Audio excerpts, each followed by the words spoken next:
If you want to reserve time, please watch the clock. Or is there 5 minutes for rebuttal? Thank you. Good morning. Brenna Scully for the United States. May it please the court. The state panel correctly held that plaintiffs are not likely to succeed on the merits of their Fifth Amendment substantive due process claim because their proposed fundamental right to be free from the incidental effects of airborne contaminants is not deeply rooted in this nation's history and tradition. The state panel also correctly determined that the balance of the equities and the public interest favor the government. For those exact same reasons, the court should now vacate the preliminary injunction in full. Plaintiffs have not presented anything new that would alter that conclusion. The key points are these, as they were before the state panel. The district court prospectively prohibited federal agents from using an entire class of defensive law enforcement tools that are commonly used and have been used for decades to disperse protesters outside a federal detention facility. The district court based that injunction on a new fundamental right that the court noted had never been recognized before, of a substantive due process right to be free from the incidental effects of airborne contaminants. Can you address, they have a slightly new argument. They say now substantive due process, we should look at shock the conscience standard as opposed to fundamental rights. Can you address that? Sure. So my very short answer is I would direct the court to County of Sacramento versus Lewis, footnote 8. There, the Supreme Court made quite clear that for substantive due process claims challenging executive action, plaintiffs must satisfy two elements, one of which is shocks the conscience, and the other is that the challenged executive action implicates a fundamental right. This court correctly applied that standard in Britton versus Hansen. Did Justice Scalia, though, in his concurrence in that case, view it that way, that Lewis, footnote 8, established a conjunctive test? That's right, Your Honor. And in response to Justice Scalia's concurrence, the majority wrote footnote 8. And there the court said that Justice Scalia was simply mistaken, I'm quoting, in seeing our insistence on the shocks the conscience standard as an atavistic return to a scheme of due process analysis rejected by Glucksberg. And I think there the court is making clear that that Glucksberg is the correct analysis to determine if the challenged executive conduct implicates a fundamental right. And of course, in Lewis, the court had no occasion to reach that question because the challenged conduct did not shock the conscience. But that doesn't mean that the second element is not necessary, as this court recognized in Britton versus Hansen. Counsel, in Obergefell versus Hodges, the Supreme Court noted they took a wider approach than Glucksberg did for the fundamental elements test. Why don't we do that here? Because I think that Obergefell made quite clear that, I believe the analysis that Your Honor is referring to was a discussion about the fundamental right to marriage. And there what the court was explaining is that in analyzing that fundamental right, courts had not limited it to the particular traits of each individual spouse or would-be spouse. And I think that's the key point, is that for that particular fundamental right, that there is no history or tradition of limiting it to particular characteristics of the spouses. But Obergefell made that analysis quite limited to the fundamental right of marriage and is silent as to the Glucksberg analysis for other rights. And to the extent that Your Honor is not quite sure about after Obergefell, I would say look to Dobbs, where the Supreme Court made very clear that Glucksberg applies and the carefully defined right and the deeply rooted requirement in history and tradition applies to all purported fundamental rights, and that analysis must be followed.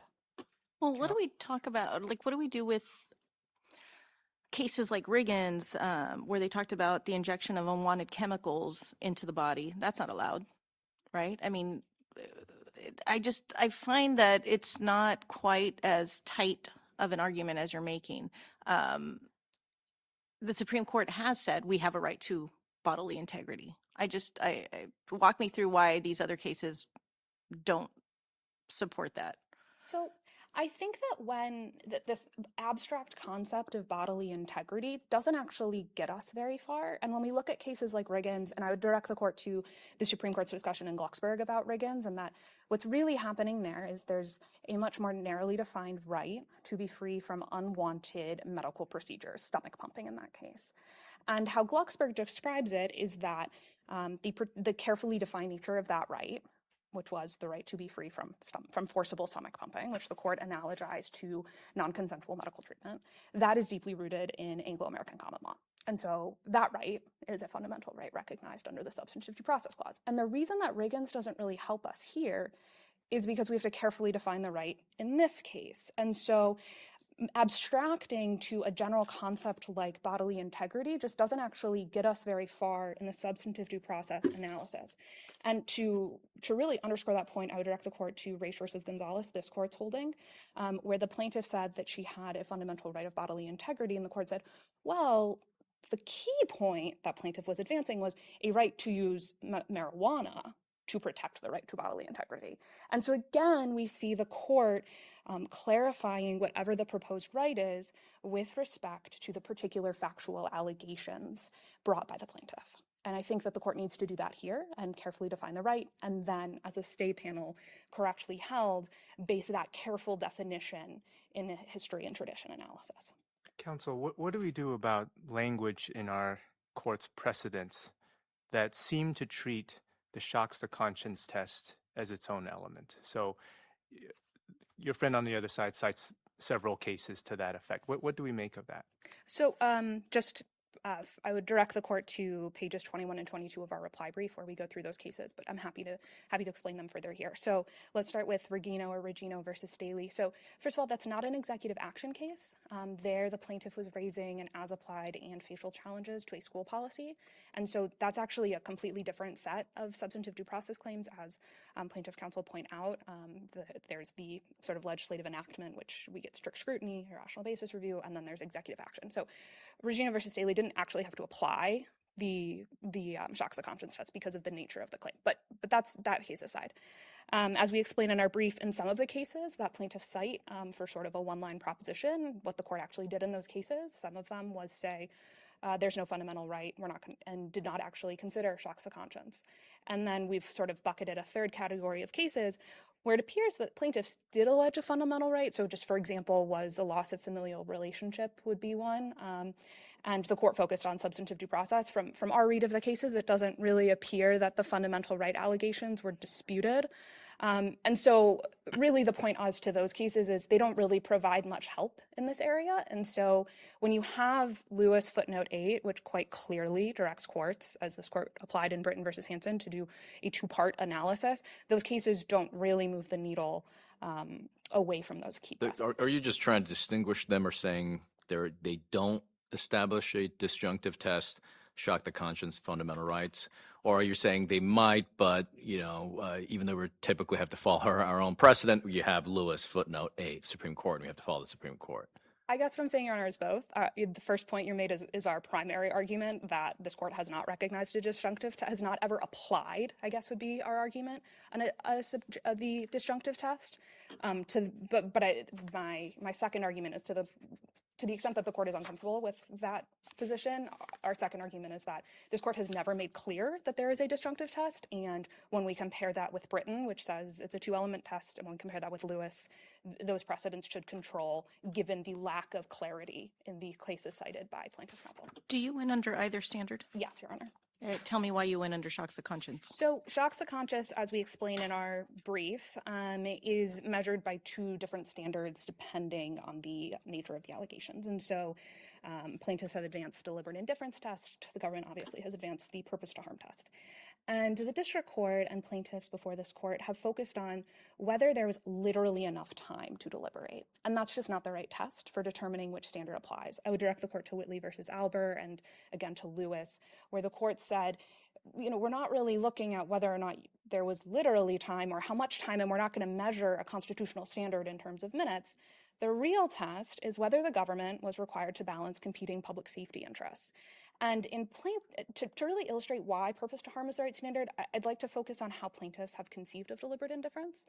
So as plaintiffs have presented this, deliberate indifference is when the government is aware that an action poses a risk of harm to a particular group of people and does the thing anyways. But governments do that all the time when they're balancing competing public safety interests. For example, when the government effectuates an arrest, maybe the government is preparing for that for weeks or days, and the government has to consider the public safety benefits from conducting the arrest, and of course, the potential risk of harm to officers, to the suspect, to people nearby. But when the government decides to conduct that arrest, it doesn't shock the conscience. I mean, plaintiff's point is to no case holding that type of balancing of competing public safety interests, which the government does all the time, as the court recognized in Whitley versus Alpers and in County of Sacramento versus Lewis, that type of conduct is deliberately indifferent and therefore shocks the conscience. I mean, that would really work a sea change in how substantive due process works. And I just don't see any authority from the district court or in plaintiff's briefs showing that the deliberate indifference standard is the correct measure here. And so based on Whitley versus Albers and Lewis, the purpose to harm standard applies, and the district court made no findings that officers here, the government acted with purpose to harm, and neither of plaintiffs really made that allegation. Counsel, I have a question that's kind of, I'm going to make you pivot. I had a question about the social media influencers. Were they there? Were they there with the ICE agents during these protests? So I would direct the court to the district court's findings on that point. And what were those findings? I believe the district court said that there were social media influencers present on several occasions. I don't have any more information for the court on that point. I still have questions. So they were present. My understanding of reading everything is they were present with the ICE agents, like on that side of it, not as like the protesters kind of looking at the ICE agents. They were more from the angle that the ICE agents had. I asked because I'm concerned about if the ICE agents were so concerned for their safety, why would they allow people to be on their side? I mean, I don't know if my question's making sense. It's, you know, if I'm a police officer, I'm not going to let somebody ride along if I think I'm going to go into some dangerous mission. I'm confused. So explain to me what. So as to the factual point, Your Honor, again, I would direct you to the district court's finding. I don't have any additional information as to the facts. Taking the sort of situation as Your Honor has posited as sort of a hypothetical, assuming those facts to be true.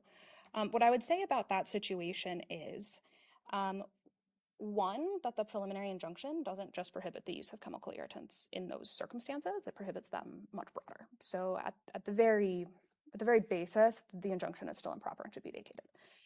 As to the more substantive analysis of the substantive due process, right, on the merits, what I would say there is that still doesn't alter the fact that plaintiffs would fail to allege a fundamental right. And so the only question that Your Honor's hypothetical goes to is whether the shocks of conscience standard and which standard we look to. And I would say that in a particular situation where the government is deciding how best to confront a public safety concern, and maybe to Your Honor's point, I mean, the degree of danger involved, that's a determination left to the officers on the scene based on the particular facts and circumstances that they face. I would still say that in that situation, if officers have to balance the risk of harm to civilians who are on government property to the officers, that is still the type of balancing decision that I think would require analysis of the purpose to harm standard, regardless of sort of a retrospective evaluation of the degree of risk involved. On a related point, can you address this? Plaintiffs suggest in the briefs that some of the tear gas was used solely for social media purposes, to have clips on social media. Can you address that? I mean, if the allegation is true, that's probably the more troubling ones. Sure, Your Honor. So my answer is the same that I gave the stay panel when I was here last, which is the district court did not find that chemical irritants were dispersed for the sole purpose of creating social media videos. Did it address one way or the other, or just was silent on it? From my reading of the district court's opinion, the district court described the allegations brought by that have been raised by plaintiffs. That's how I read the opinion. I'm sorry, say that again. They described it? As I read the district court's opinion, the district court prefaces those sentences as plaintiffs have alleged. So they didn't find either way? That's my reading of the district court opinion, Your Honor, yes. And you don't have any independent knowledge of that through your client? No, I don't have any independent knowledge, and I will note that since the court stayed district court proceedings, there's been no discovery or additional factual findings since I was here last. Counsel, you raised a standing argument here. I don't think you raised the standing argument before the stay panel, although jurisdiction is not waivable, so we still have to address it, I think. But in this preliminary injunction posture, if we find the standing question, let's say, more thorny, can we look to the merits and say there's no likelihood of success on the merits and dispose of the PI that way, assuming we're going to go that way, and not touch the standing issue? Is that a permissible avenue here? Yes, Your Honor, I would direct the court to the Supreme Court's decision a couple weeks ago in Mullen versus Doe. There, the plurality opinion made that point expressly, and 2 other justices joined the discussion of the merits. So I think that there's sufficient support for the court to do so, and the government would be fine if the court decided that plaintiffs have failed to establish likelihood of success on their substantive due process claim. I see I'm at time, so if the court has no further questions. Great, thank you. Thank you.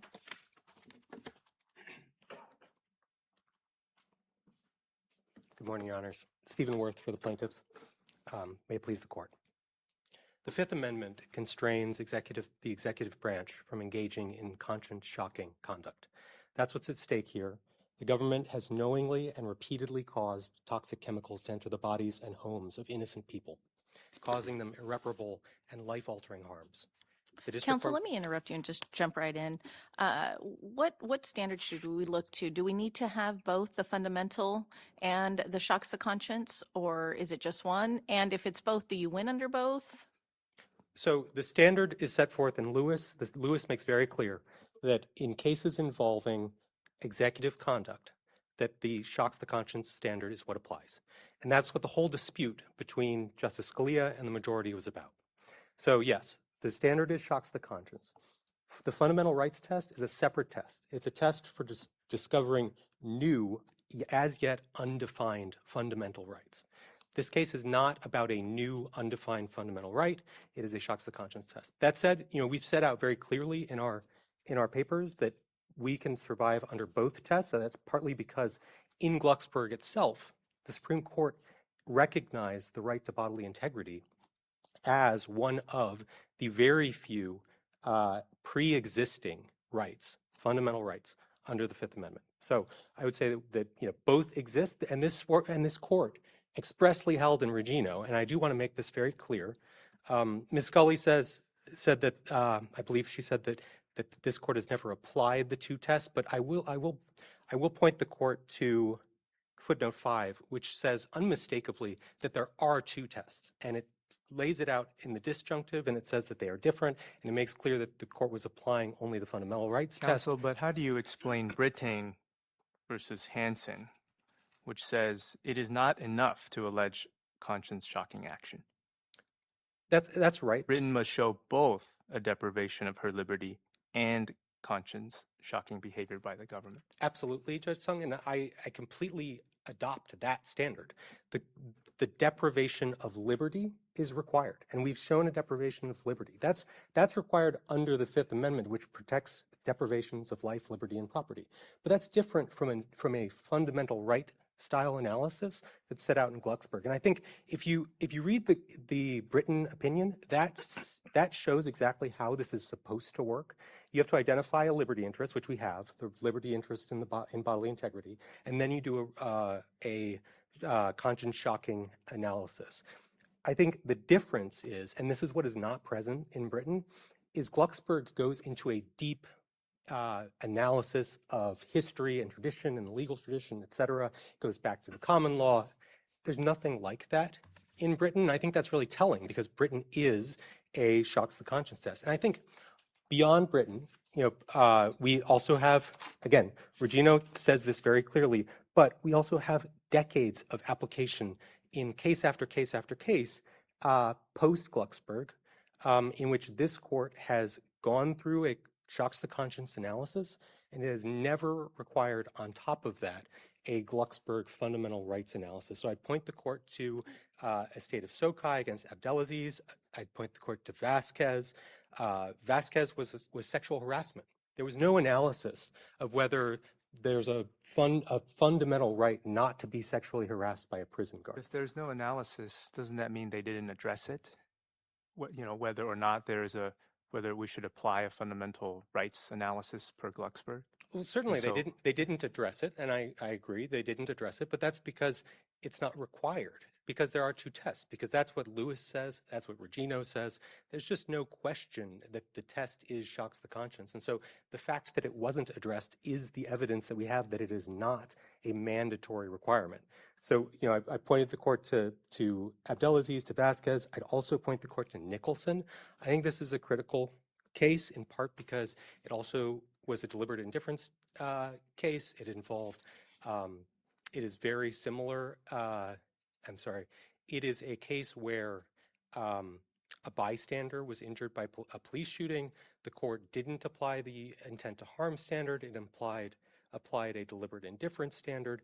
And on top of all of that, the court didn't engage in any sort of Glucksberg analysis whatsoever. Can you have conduct that constitutes that would shock the conscience but not implicate fundamental rights? I think you could potentially see that. I think you could see that, for example, in Vasquez. Vasquez was a sexual harassment case. The allegations there, were troubling, absolutely troubling, but certainly of the sort that a court could say could be handled in tort, because sexual harassment is also a tort. So there's an example. But I mean, if you do that, I mean, the case law here is, I think, just muddled and I'm a little bit confused. I mean, if we use that standard, couldn't, Dobbs says there's no fundamental right to abortion, but couldn't someone try to do an end run around it and say it shocks the conscience for the government to compel a woman to carry a baby for 9 months and give birth and be legally responsible for it? I mean, that a kind of end run around it? I don't think that is a problem, and I think that's precisely. The end run isn't a problem? No, I don't think the end run is a problem. I think precisely because of the sort of dichotomy that Lewis sets out. So if all of these abortion restrictions are being done through legislation or regulation, and that's an instance where you require fundamental rights, because the process that is due in legislation and regulation type cases is the process of the legislative enactment. And so we require a heightened standard in order to determine whether that legislative enactment is subject to strict scrutiny or rational basis. That's the whole framework, and that's why the shocks the conscience standard and the fundamental rights standards are just sort of, they're different approaches, because the nature of the government conduct is so different. Executive action, especially executive action by law enforcement, is simply a different type of governmental act from legislation. So suppose a public school teacher tells a student, I'm going to fail you because I don't like you, which is clearly arbitrary. So would that kind of conduct shock the conscience? I don't know that it would. Certainly it would be disturbing, but it's nothing like the cases involving conscience-shocking behavior that I've recounted. It's certainly nothing like the allegations that we have here of really grievous bodily harm. So no, I don't think that even a sort of arbitrary governmental act like that likely would not shock the conscience. Of course, the court could go into an analysis, but I don't even know that there would be a liberty interest that was implicated in a fair grading procedure.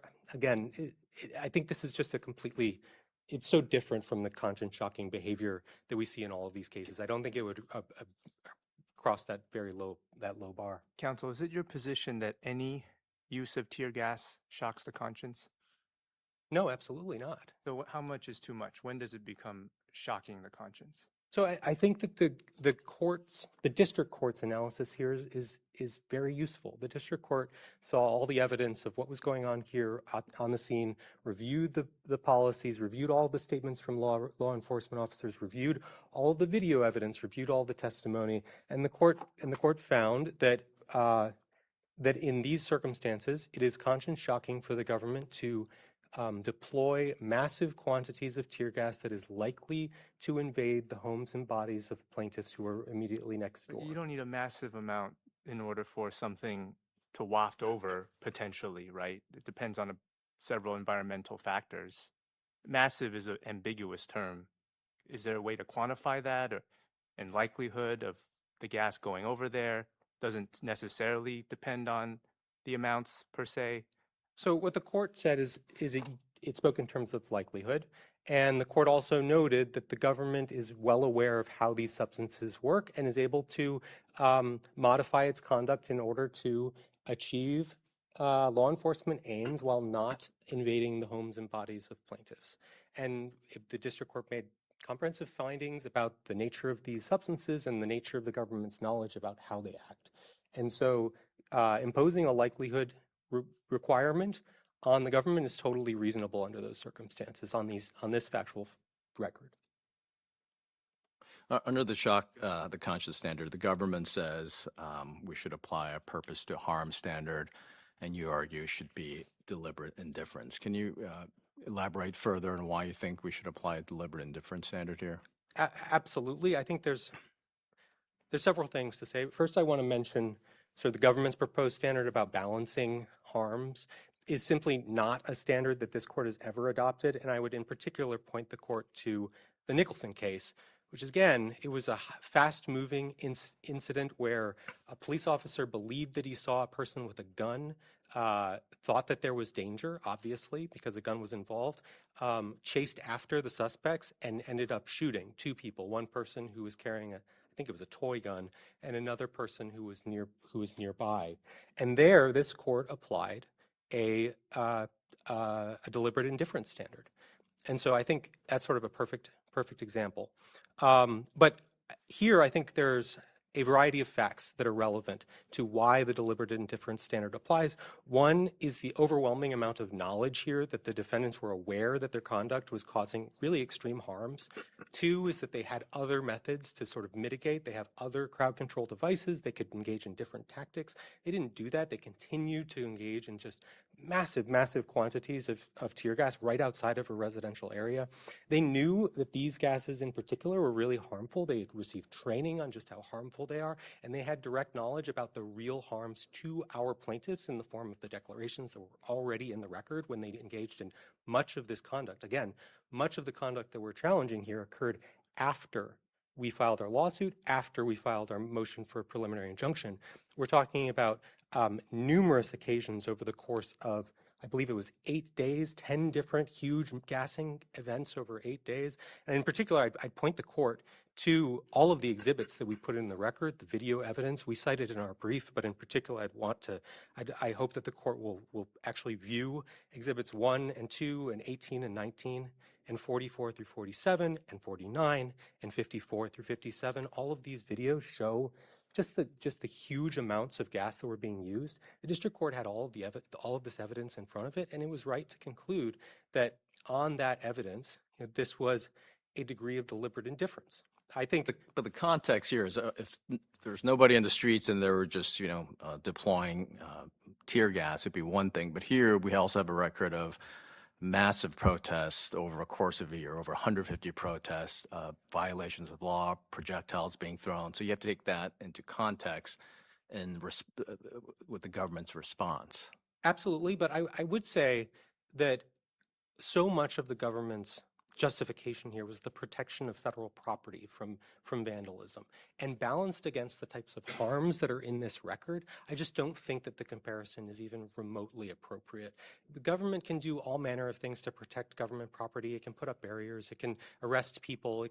In this case, I think the government could even use pepper spray and pepper balls in a degree that would keep people away from federal property, that would clear the driveway. And what we're talking about is something completely different. And we know that the government has had actual time to deliberate here because it occurred over months and months, because the government has responded to the same fact patterns over and over with the same tactics. I know you mentioned a lot about plans, but I mean, it's one thing to have a plan in the abstract and see what happens in reality. And I'm reminded of that famous Mike Tyson quote, everybody has a plan until they get punched in the mouth.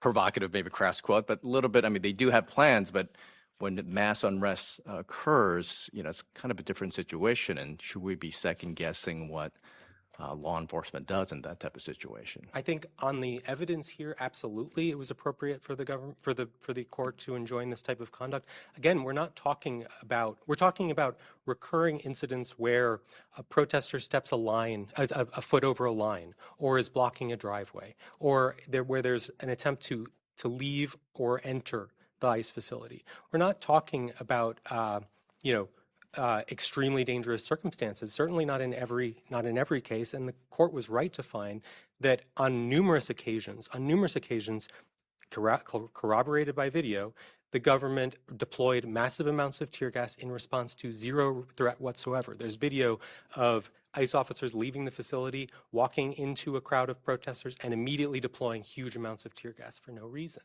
again, the district court was right to make all of those findings based on the evidence that was before the district court. And Ms. Scully is not disputing those findings as clearly erroneous whatsoever. So we have an ample record to find not only that the government had time to deliberate, but they did so, and that they were deliberately indifferent to these plaintiffs' serious harms. Counsel, is there anything new in the record before us on appeal that wasn't before us at the state level? No. Okay.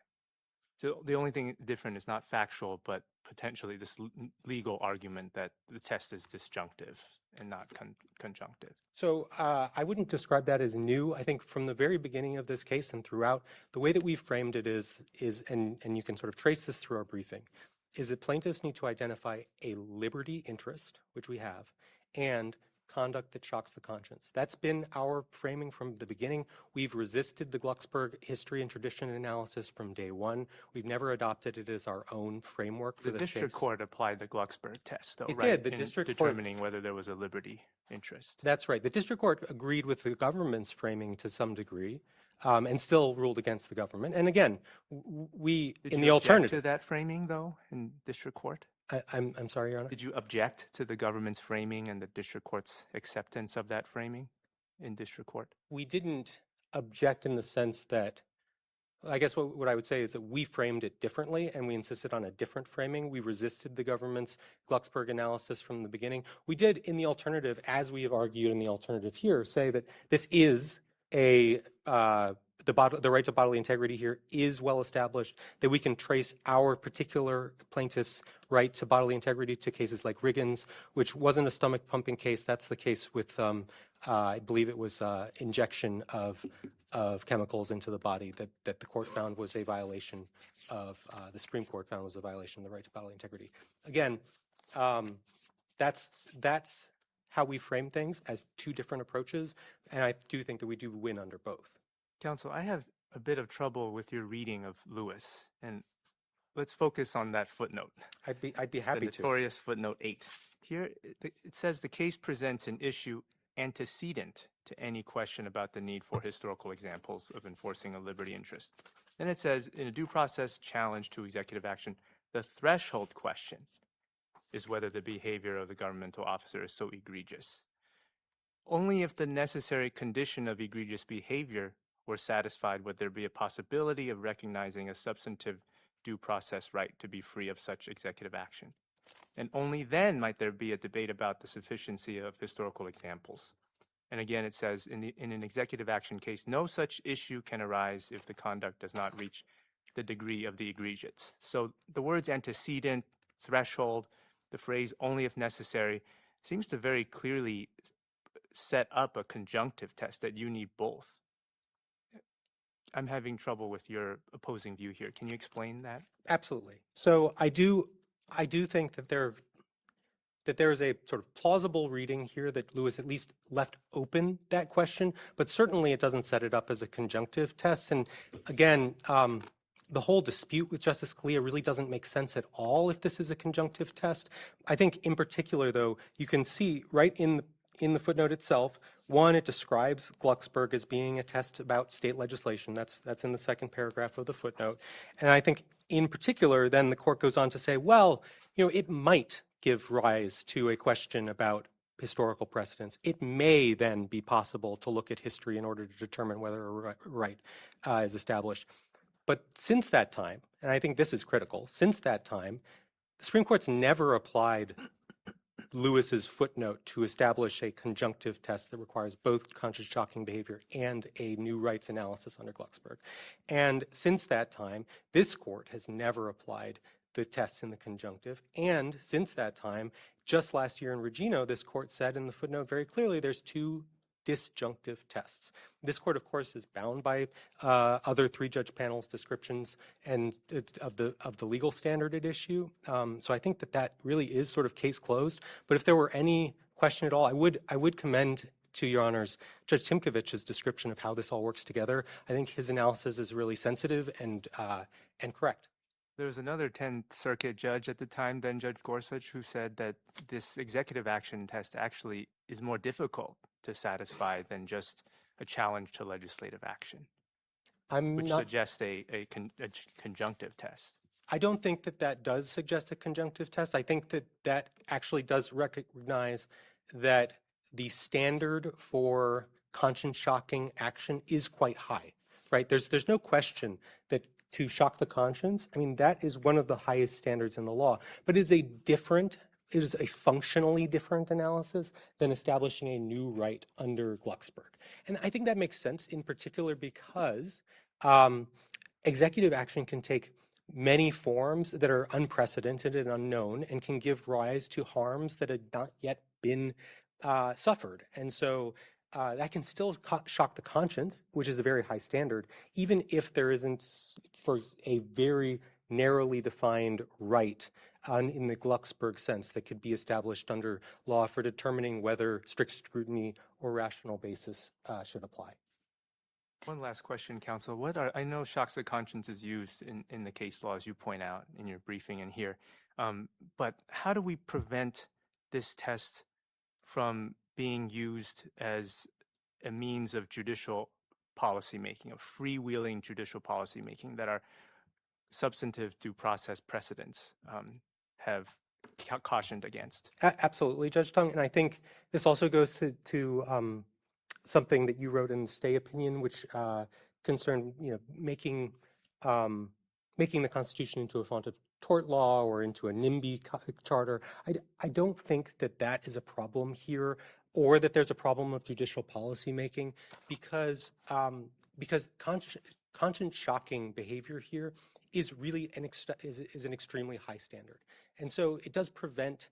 That is what is doing the constraining. It was what was doing the constraining in Lewis itself. It's what's doing the constraining in all of this court's precedents. A conscience-shocking standard is a high one, but it is easily satisfied here. This is simply conscience-shocking government conduct. If we disagree with you, do you still win? Absolutely, we still win under sort of a Glucksberg analysis. I think we also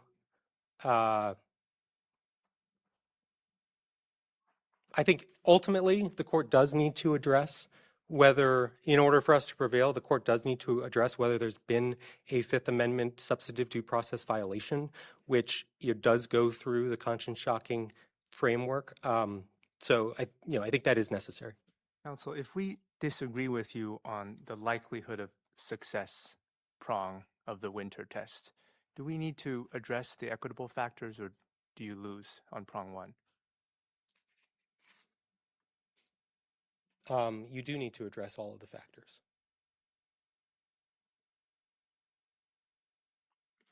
And seeing no further questions, I'd ask the court to affirm. Great. Thank you. Thank you.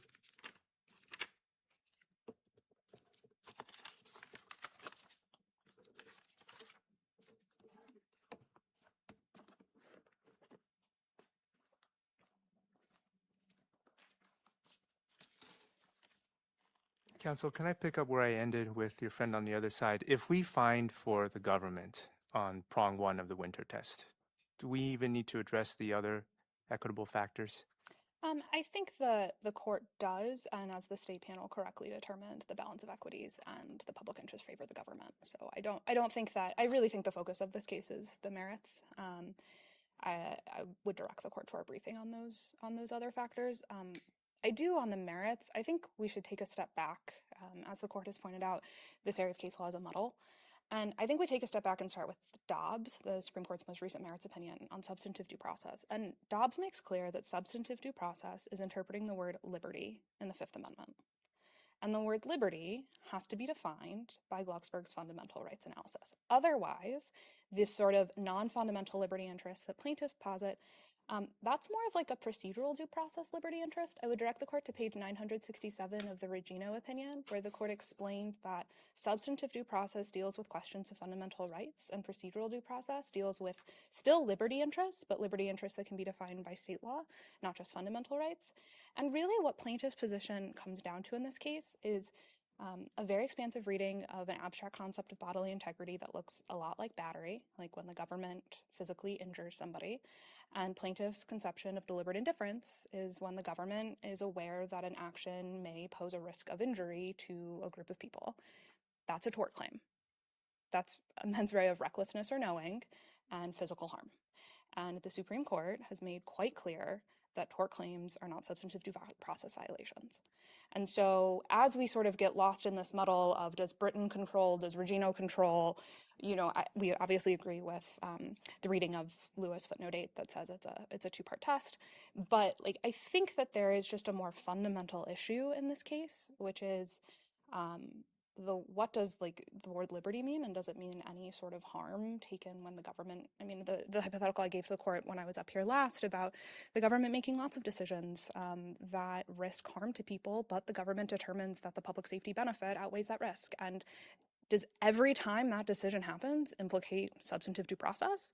Because that seems a lot like freewheeling judicial policymaking that Dobbs made quite clear is not a substantive due process claim.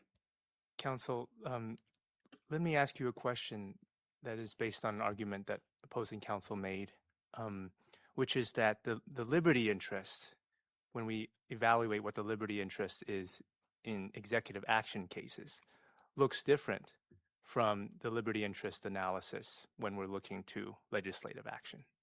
So you've got this two-tiered analysis. What do you make of that argument?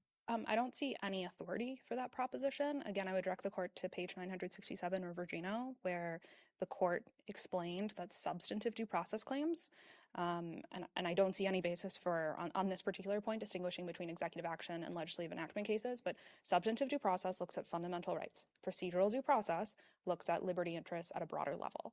I find that argument somewhat persuasive, counsel, but doesn't that run into problems with your primary incidental effects argument where you rely on O'Bannon? Because O'Bannon there, that was a procedural due process case, and you're using that case to analogize to our substantive due process case. But now, when your response to me just now, you seem to reject that maneuver. No, so our reliance on O'Bannon is more that, is there a deprivation at all? And so our point there is like, when the government takes a particular action against a third party, and as a result of that action, others are harmed, that's not a deprivation that rises to the level of a due process harm, whether or not it's procedural or substantive. I would direct the court to our briefs where we explain that both types of claims require a deprivation. So it's sort of, we're just analyzing sort of a different term. Going back to your prior question, I would direct the court again to Lewis footnote 8, where the Supreme Court wrote, executive action challenges raise a particular need to preserve the constitutional proportions of constitutional claims, lest the Constitution be demoted to what we have called a font of tort law. And so to the extent that this court is concerned about differences between executive action and legislative enactment cases, I think the Supreme Court there is telling us that we need to be very careful in this area for the reasons that I've explained about expanding substantive due process to become tort claims. We think the state panel got this right. And for the reasons that we've discussed this morning, these new arguments don't change that conclusion that plaintiffs have not shown a likelihood of success on their substantive due process claim. And so we would, unless the court has further questions, we would urge the court to vacate the injunction in full. Thank you. Great. Yeah, thank you both for the helpful argument. The case is submitted.